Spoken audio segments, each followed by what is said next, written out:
Itu surat yang pertama kali turun adalah surat Al-Alaq. Itu bertepatan pada tanggal 17 Ramadan.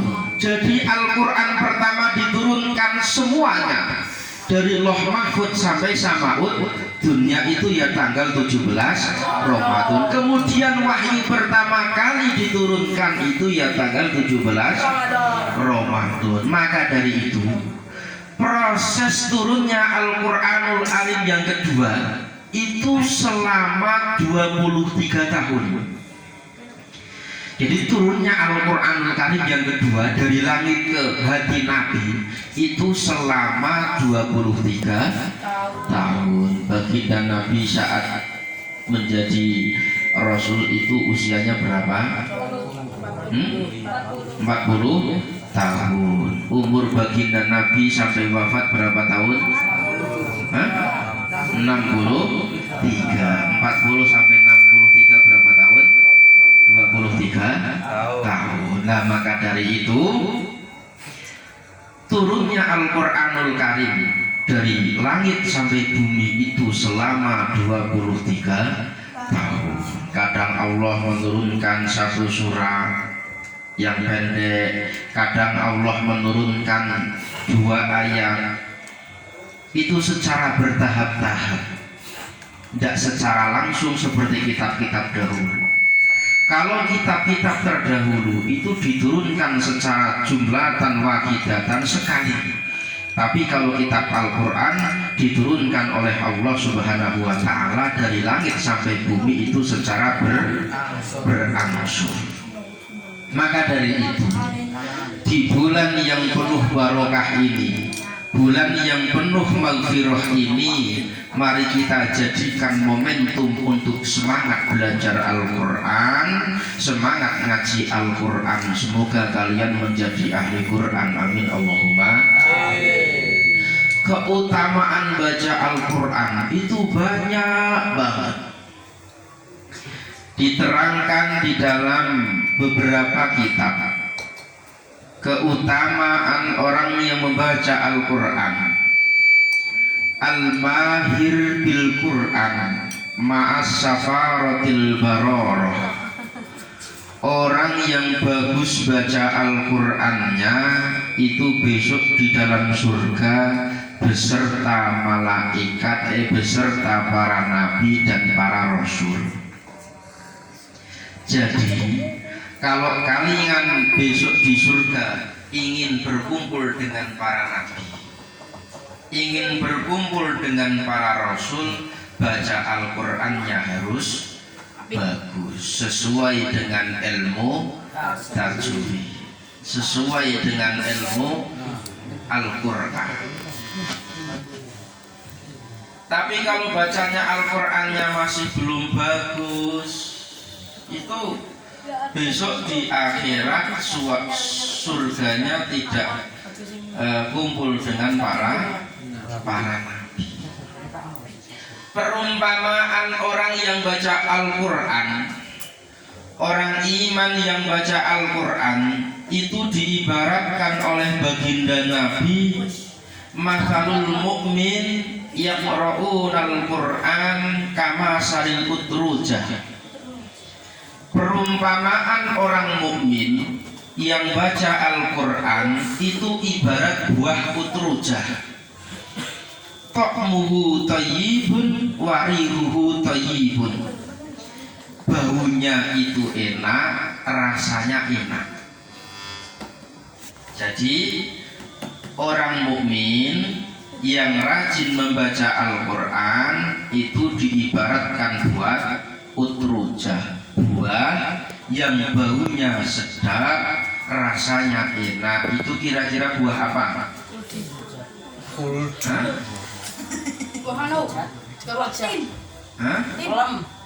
Pelem. Durian. Semangka. Itu brand.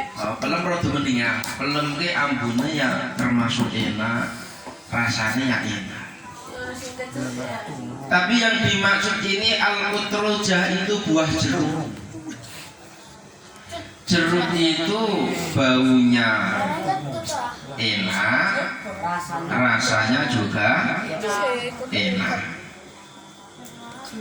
Terus bau yang paling sedap ketika di ruangan itu kan misalnya ada superpel atau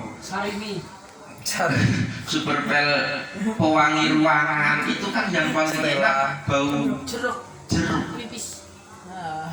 minyak wangi itu ya enaknya bau jeruk. Kalau bau durian itu kan rasanya kurang enak. Kalau bau durian itu rasanya lezat.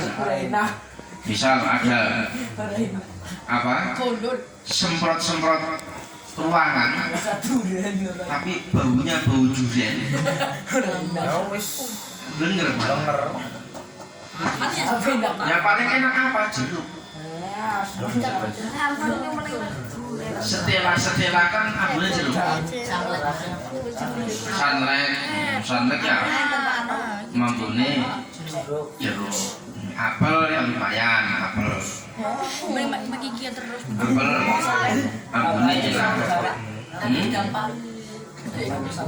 Gedongnya kurang musik. Apa makan favorit kamu? Makan favorit saya gedong. Kadang-kadang kurang musik.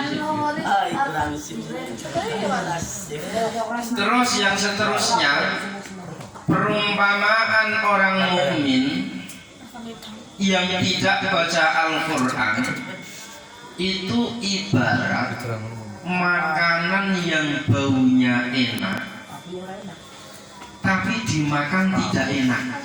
Itu seperti apa? Makanan baunya enak tapi rasanya tidak enak. Itu seperti apa? Minuman keras abune ora enak. Bensin enak. Ambune enak. Parfum. Ya ora Enak umpan. Nggak enak mesti bensin gue pewangi ruangan pancen enak. Ngambune enak tapi rasanya ora enak apa?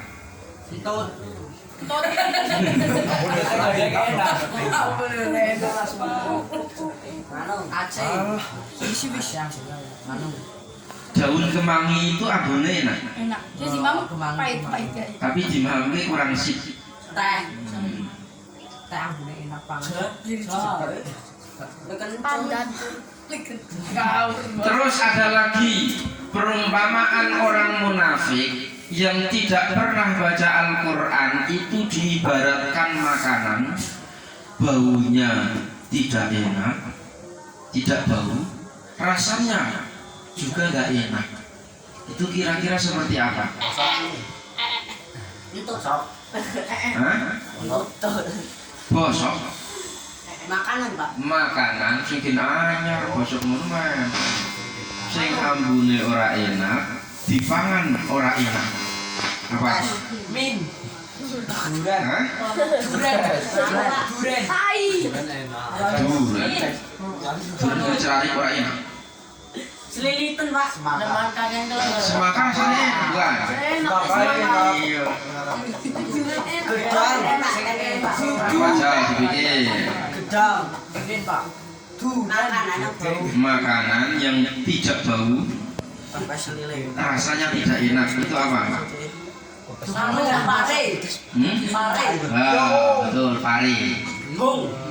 Pari itu kan baunya tidak bau sih pari. Tapi dipangan rasanya Jangan bunyi. rasanya pari. Jangan bunyi. Bungur apa? Cengkong. Nah itu pari. Maka dari itu kalian semua harus rajin baca Al-Quran, harus pandai baca Al-Quran supaya besok di surga berkumpul dengan para nabi, para rasul. Tapi baca Al-Qurannya bagus, rajin baca Al-Quran itu belum cukup. Karena apa? Dalam satu ayat Allah telah berfirman, wa qala ar-rasulu inna qaumi ittakhadhu hadzal qur'ana mahjura. Banyak kaum-kaum yang masih meninggalkan Al-Qur'an. Bagaimana orang yang meninggalkan Al-Qur'an? Meninggalkan Al-Qur'an itu diterangkan oleh seorang ulama namanya Imam Ibnu Taimiyah. Man lam yaqra'il Qur'an faqad hajaruhu. Barang siapa yang tidak pernah baca Al-Quran, maka dia telah meninggalkan Al-Quran. Tidak pernah baca Quran itu namanya meninggalkan Al-Quran. Meskipun orang mukmin tapi tidak pernah baca Al-Quran itu namanya meninggalkan Al-Quran. Wa man qara Al-Quran wa lam ya'rif ma fihi faqad hajaruhu. Orang mukmin yang sering membaca Al-Quran, rajin membaca Al-Quran, tapi tidak tahu apa isi kandungan Al-Quran, tidak tahu artinya Al-Quran, faqad hajaruhu, yang orang tersebut meninggalkan Al-Quran. Jadi baca saja, tapi kalau tidak tahu artinya itu sama-sama meninggalkan Al-Quran. Maka dari itu kalian harus semangat belajar ilmu sorof, belajar ilmu nahwu supaya tahu artinya Al-Quran. Maka dari itu dikatakan dalam bait amriti wan nahwu awalan ayu lama idil kalamu nahwu layu lama wa kana khairu kuti sodira murasata latifatan sahira fi qurbiha wa usbiha warumi alafahan abru nu ajuru biwang tafaat aji latun bi ilmiha makmadarahu millatifin hajmiha. Nazam Tuhan man badi'an muqtadi bil asli fi taqribihi lil muqtadi wa qad adabtu min umat hina wa zidtuhu fawa itan bihal gina mutamiman libil abwa bilai. Keutamaan ilmu. Nah, orang yang tidak pernah membaca Al-Quran disebut orang yang meninggalkan Al-Quran. Orang yang baca Al-Quran tapi tidak tahu artinya Al-Quran itu namanya meninggalkan Al-Quran. Sudah baca Al-Quran, sudah tahu isinya Al-Quran, akan tetapi walam ya'mal ma fihi faqad hajaruhu, tidak mau mengamalkan isi dari Al-Quran, itu sama-sama meninggalkan Al-Quran. Maka dari itu sesudah kalian bisa baca Al-Quran, harus belajar bagaimana supaya bisa mengartikan Al-Quran, supaya bisa belajar ilmu tafsir Al-Quran. Sesudah tahu artinya Al-Quran, kalian harus mengamalkan isinya Al-Quran. Halal menurut Al-Quran kita harus diamalkan. Ketika perkara ini dilarang oleh Al-Quran, kita harus meninggalkan. Nah, itu namanya mengamalkan isi Al-Quran. Jadi semoga kalian semua dengan kesemangatan belajar ngaji Al-Quran semoga menjadi ahli Al-Quran. Dengan kesemangatan belajar nahwu shorof semoga kalian semua menjadi orang yang paham isinya Al-Quran. Kalau sudah paham isinya Al-Quran, semoga kalian bisa mengamalkan kandungan Al-Quran. Amin Allahumma amin. Maulaya sholli wa sallim daiman abada ala habibika khairil khalqi kullihim. Amin amin ya Allah, amin amin ya Allah, amin. Allahumma sholli wa sallim